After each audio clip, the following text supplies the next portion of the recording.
I lived in Upper Canada at the time in a well-sized cabin-type home. The holiday season was always my favorite time of the year, as my family would gather at one of our homes and celebrate Christmas. Together living alone, this was always something to look forward to. I didn't mind being alone, but it was just nice to see some friends and family.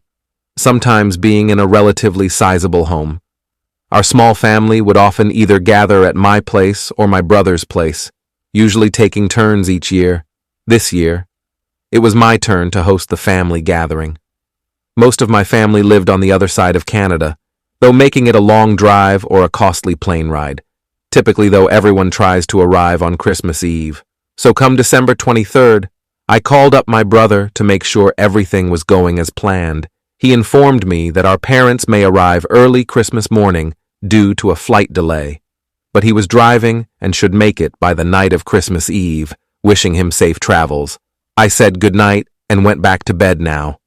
If you've ever lived in Canada, especially further north, you know the winters are brutally cold and long.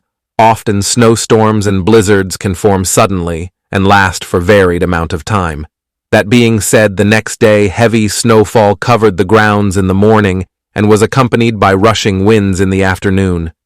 I received a call from my brother around 6 p.m. notifying me that he was going to have to stay at a motel for the night due to the snowstorm covering the roads.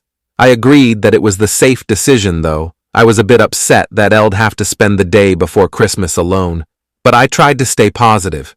Looking forward to Christmas Day with my whole family at 10 o'clock, I got ready for bed and set an early alarm for 5 a.m., just in case my parents arrived at the airport early. The wind howling outside. The house gave me trouble falling asleep as it was shaking the whole room and making the whole house creak. But as I laid there annoyed and awake, a soft and rhythmic sound approached from outside the cabin. The wind blowing in all directions at random speeds made the soft 1-2 of the footsteps stand out. They were slow, as you would expect in this kind of weather, but they continued all the way until they reached the wall on the left side of my house. I just laid there with my eyes open, listening to this strange person walking.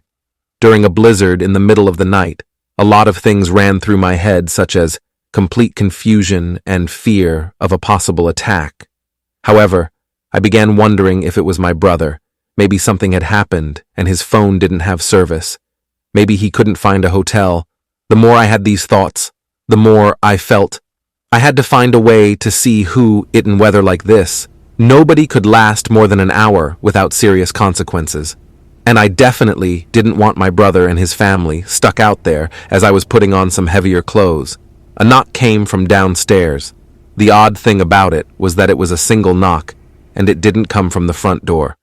Hesitantly, I opened my bedroom door and peeked down the stairs.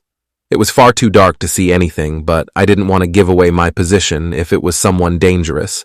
So I left the lights off. I walked blindly down the stairs, still listening for any footsteps or sound, but heard nothing aside from the strong winds.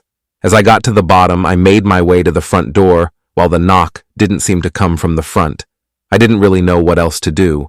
I'm not sure why, but this was when I really started to get nervous, afraid. Even don't usually say I scare easy, but something just felt very wrong. Approaching the door in silence, I leaned forward and moved the small blinds on the side of the window.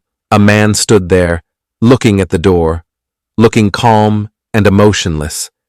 But as soon as he noticed me, he began screaming for me to help him, banging on the window as he stared me in the eyes. I jumped back, not expecting such a sudden reaction. My heart started pounding my chest. The man didn't look well, as in he looked crazy, and he had one hand in his pocket like he was hiding something. I didn't feel at all comfortable opening the door, but I also didn't want to have the man's blood on my hands for not helping him during a storm like this. What's wrong? How did you get here?" I yelled. A few-second pause followed before the man answered calmly. "I got lost. I just need somewhere to shelter." His shift in attitude was alarming. I stood there thinking for a bit before the man asked me again to let him in, then again and again, getting more aggressive with each word, before beginning to hit the door, pounding on it over and over. I ran to the other room to grab my pistol that I kept in cases of home defense. Then I went back to the front door, though I stood a good distance away and held my ground, hoping he would just leave if I ignored him. He continued banging for well over a minute, but as I stood there anxiously waiting, I heard again the crunch of footsteps walking around my house, knowing now that this was for sure a bad situation. I ran upstairs and locked myself in my bedroom. I heard two men start talking, soon after, followed by a window shattering and footsteps entering my home. The footsteps scattered around downstairs.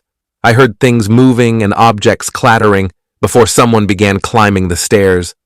My bedroom was the only room upstairs, aside from a half bathroom and closet, shaking uncontrollably and praying in my head. I held my gun up and aimed at the door as a man approached the other side. "Yeah, he's gotta be in here," the man yelled almost in a cheerful way. He punched the door once, though. It sounded heavy, as if he had hit it with a hammer or maybe even a gun. I couldn't help but make a quiet gasp from the terror of it. The man let out a sick, chuckling laugh. Then the other man downstairs yelled something, and both of their footsteps faded away. I sat there with my gun held at the door for probably 15 minutes, with nothing but the sounds of winds blowing downstairs, clearing the house carefully. I made sure they were gone, then put a small wooden board over the broken window to keep the snow out. The men had taken a few expensive things around the house and left a bit of a mess, but no other harm was done. The blizzard had settled by morning, and I informed my family and the police of the encounter. My brother was angry at himself for not having been there for me, but I assured him it was okay, and he made the right call to not drive in a snowstorm, despite having the most horrifying encounter in my entire life. I actually had a really enjoyable Christmas with my family. People these days are cruel and awful humans, and to do something like that, to put someone through something like that, especially during the holiday season, is just another level of insanity.